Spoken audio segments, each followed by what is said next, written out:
June 25, 2009. Michael Jackson dies. Within 1 week, his fans had purchased 2.6 million digital tracks and over 800,000 albums. By the end of 2009, they'd bought 31 million units of his music worldwide, making him the best-selling artist of the year, despite being dead for only 6 months. That's not mourning. That's mobilization. 15 years later, Michael Jackson's estate has generated over $2 billion in posthumous earnings, making him the highest-earning deceased celebrity for most years since his death. His fans didn't just keep his legacy alive, they turned it into an empire, and they did it while facing more controversy, more attacks, and more challenges than any other fan base in music history. This is about why Michael Jackson fans might be the most loyal fan base music has ever seen. Not because they're right about everything, not because everyone agrees with them, but because the sheer scale, duration, and intensity of their dedication is measurably unprecedented. Let's start with the numbers, because numbers don't lie.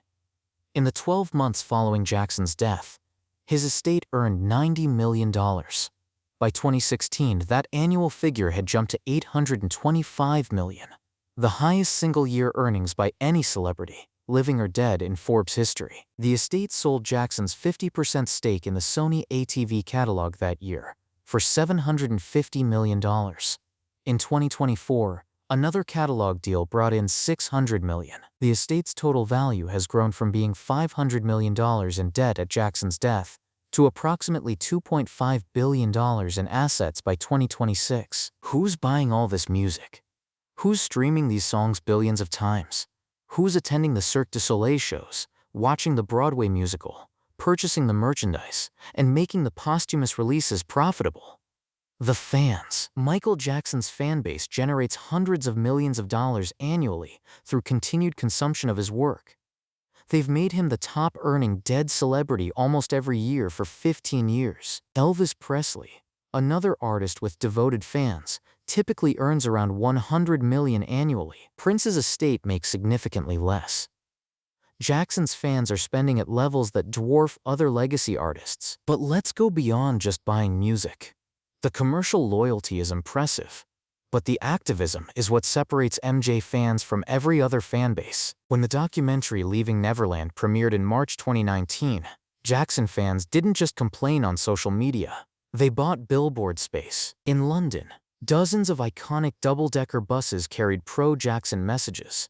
Facts don't lie. People do. The campaign cost tens of thousands of dollars, funded entirely by fans through crowdfunding. French MJ fan groups took legal action using France's defamation laws. They filed lawsuits against the documentary and its creators.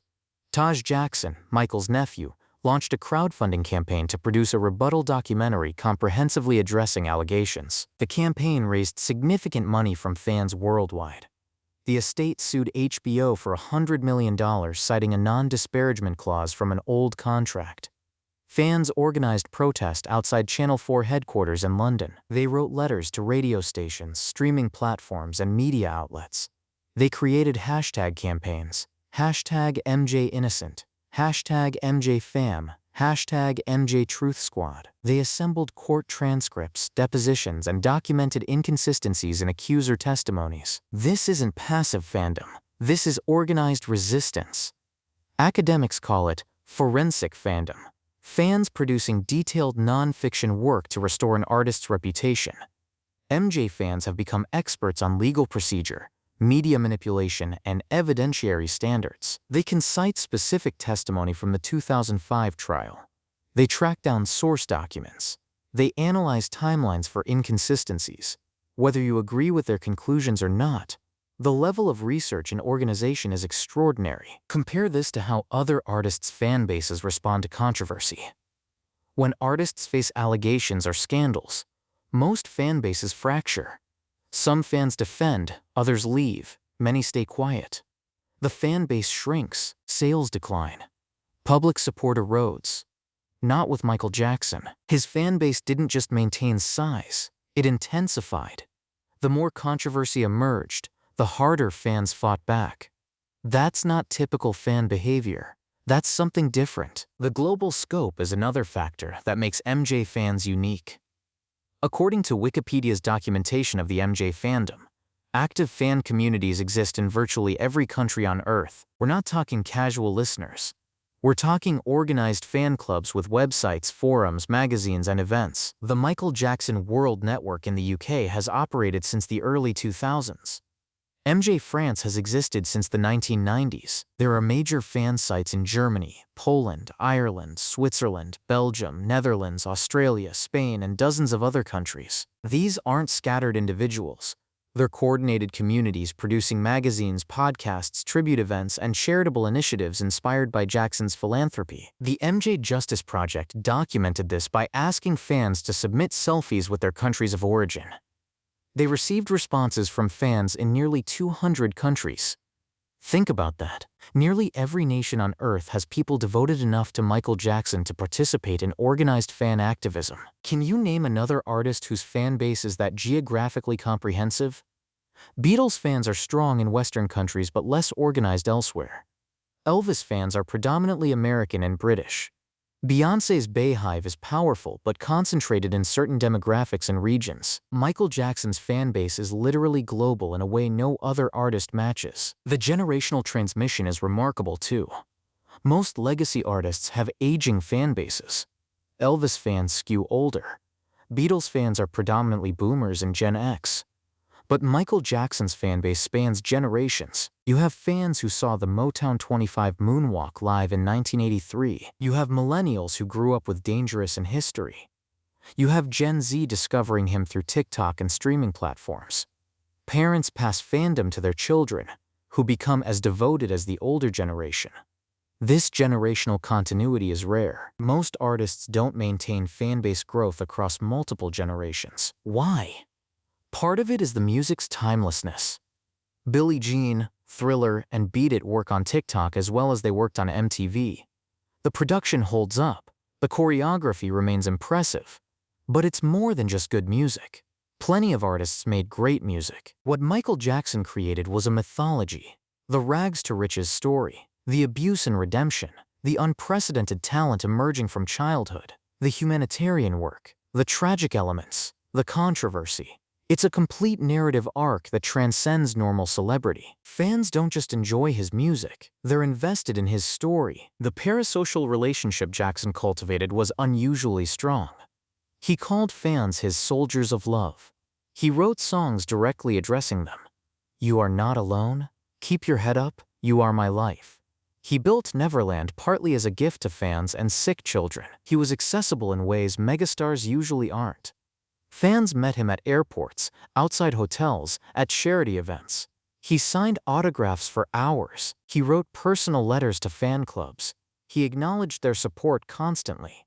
This created intense loyalty. Fans felt personally connected to him in ways that extended beyond typical artist-audience relationships. That personal connection explains why allegations didn't fracture the fanbase the way they would for most artists. When allegations emerged in 1993, fans who felt they knew Jackson personally didn't believe them. They'd experienced his kindness firsthand. They'd seen his interactions with children at charity events. They'd watched him cry while talking about helping sick kids. The cognitive dissonance between their personal experience and the allegations was too great to reconcile, so they rejected the allegations rather than revising their understanding of Jackson. Whether that's rational or not, it's psychologically understandable. The 2005 trial solidified this dynamic. Fans traveled from around the world to stand outside the Santa Barbara courthouse. Hundreds of supporters gathered daily holding signs, chanting, praying. When Jackson was hospitalized with flu during the trial, fans congregated outside Marion Medical Center where he was staying. They organized prayer vigils. They bought flowers and cards. They treated it like a battle between good and evil, with Jackson as the persecuted innocent. When the jury acquitted him on all 14 counts, fans saw it as vindication. Not he got off on a technicality, but the truth prevailed. The question isn't whether MJ fans are right about everything. The question is whether their loyalty is historically unprecedented in scale and intensity. The evidence suggests yes. The commercial numbers are higher. The global reach is broader. The activist mobilization is more organized. The generational transmission is more successful. The duration is longer. The ability to maintain all this while facing major controversy is unmatched. Does this mean MJ fans are the best fan base? That's subjective and depends on your values. If you value critical thinking and willingness to acknowledge uncomfortable truths, you might criticize aspects of MJ fan culture. If you value loyalty, devotion, and supporting an artist through adversity, you might admire them. Both perspectives have merit. But most loyal isn't about best or worst. It's about measurable dedication. And by that metric, the case is strong. Michael Jackson's fan base has kept him commercially viable, culturally relevant, and financially dominant for 15 years after his death, despite massive controversy. They've spent billions of dollars collectively. They've organized global campaigns. They've produced creative works, charitable initiatives, and activism projects. They've transmitted their fandom to children and grandchildren. They've faced more pressure to abandon their artists than almost any other fan base in history, and they haven't budged. That's either admirable dedication or problematic denial, depending on your perspective. Probably it's both simultaneously for different fans and different aspects of their loyalty. But it's undeniably unprecedented. No other artist has inspired this combination of commercial support, activist mobilization, global coordination, and sustained devotion across this many years, under this much fire. So yeah, Michael Jackson fans might actually be the most loyal fan base in music history. Not because they're always right, not because everyone agrees with them, but because the sheer scale of what they've accomplished in defending and supporting their artist, against extraordinary odds, for extraordinary duration, is measurably unmatched. Love them or hate them, that's the truth. The numbers don't lie, and the numbers say nobody's fan base has done what MJ's has done. That acquittal became bedrock for fan belief. They point to it constantly, investigated extensively, tried in court, found not guilty by a jury of his peers. For fans, that settles the matter legally and morally. Critics argue acquittal isn't proof of innocence, just insufficient evidence for criminal conviction. But fans interpret it differently. They see a pattern, allegations that don't hold up in court, accusers with financial motives, media bias against Jackson, and vindication through the legal system. This framework allows them to dismiss subsequent allegations as part of the same pattern. The Leaving Neverland documentary in 2019 tested this framework more than anything before it. Wade Robson and James Safechuck presented detailed, emotional accounts spanning 4 hours. Many viewers found them credible. Radio stations pulled Jackson's music. The Simpsons removed an episode featuring him. Public opinion shifted, but the fan response was immediate and fierce. Within days, they'd assembled detailed rebuttals. Safechuck claimed abuse occurred in Neverland's train station and ended in 1992. Fans found documentation proving the train station wasn't built until 1994. Physical impossibility. Safechuck and Robson had both defended Jackson previously. Robson testified in his defense in 2005. Both filed lawsuits against the estate after being denied roles in Cirque du Soleil productions. Financial motive. Both changed their stories multiple times over years. Credibility problems. Fans cataloged these inconsistencies exhaustively. They created websites, videos, and social media threads documenting every contradiction. They organized Twitter Spaces and YouTube live streams analyzing the allegations. They funded billboards, challenging the documentary's claims. The estate sued HBO. French fan groups filed defamation suits. The activism was comprehensive and immediate. Whether you find their arguments convincing or not, the organizational capacity and speed of response was extraordinary. This brings us to a critical point. MJ fan loyalty is controversial precisely because it often extends to dismissing all allegations categorically. Critics argue this protects potential wrongdoing and silences possible victims. They point to the intensity of fan attacks on accusers, the harassment Robson and Safechuck reportedly experienced, and the way fan loyalty can become toxic when it refuses to acknowledge any possibility of guilt. These are legitimate concerns. Some segments of the MJ fanbase do engage in behavior that's aggressive, dismissive of accusers, and unwilling to consider evidence objectively. But it's important to distinguish between defending Jackson's legal record and harassing accusers. Many fans focus on documented inconsistencies, financial motivations, and legal outcomes without personally attacking individuals. They view themselves as correcting media bias, not silencing victims. Others cross lines into harassment and intimidation. Like any large community, the MJ fanbase contains a spectrum from thoughtful analysts to zealots. Judging the entire fanbase by its worst members is unfair, but acknowledging those worst members exist is necessary. The loyalty also manifests in positive ways that critics sometimes ignore. MJ fans have organized massive charitable initiatives inspired by Jackson's humanitarian work. They fund donations to children's hospitals, homeless shelters, and disaster relief in Jackson's name. They organize annual events on his birthday raising money for various causes. They create scholarship funds. They volunteer at shelters and hospitals. For many fans, honoring Jackson means continuing his charitable legacy, not just defending his reputation. This aspect of fan culture gets less attention, but represents significant positive impact. The creative output of MJ fans is also noteworthy. Tribute artists perform worldwide. Fan-made documentaries explore aspects of his life and career. Podcasts analyze his music in depth. Magazines are published entirely by fans for fans. Digital artists create new work inspired by his aesthetics. Dancers post choreography tutorials and tributes. This creative ecosystem keeps Jackson's influence alive and introduces his work to new audiences. It's not just preservation, it's active cultural production. Compare MJ fan loyalty to other devoted fan bases.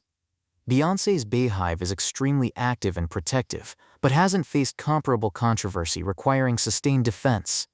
They support new releases and tour, but don't need to mount legal campaigns. Taylor Swift's Swifties are passionate and organizationally impressive, regularly trending hashtags and supporting causes she endorses. But again, they're supporting an active artist producing new work, not defending a deceased figure against major allegations. BTS Army is massive, global, and highly organized, but their artist is alive, creating new content, and not embroiled in the type of controversy Jackson faced. Elvis fans maintain his commercial legacy through Graceland tourism and continued music sales, but Elvis hasn't faced posthumous allegations requiring active defense. Beatles fans are numerous, but less organizationally cohesive, since the band members pursued separate careers. Prince fans are devoted, but smaller in number, and haven't needed to mount comparable defensive campaigns.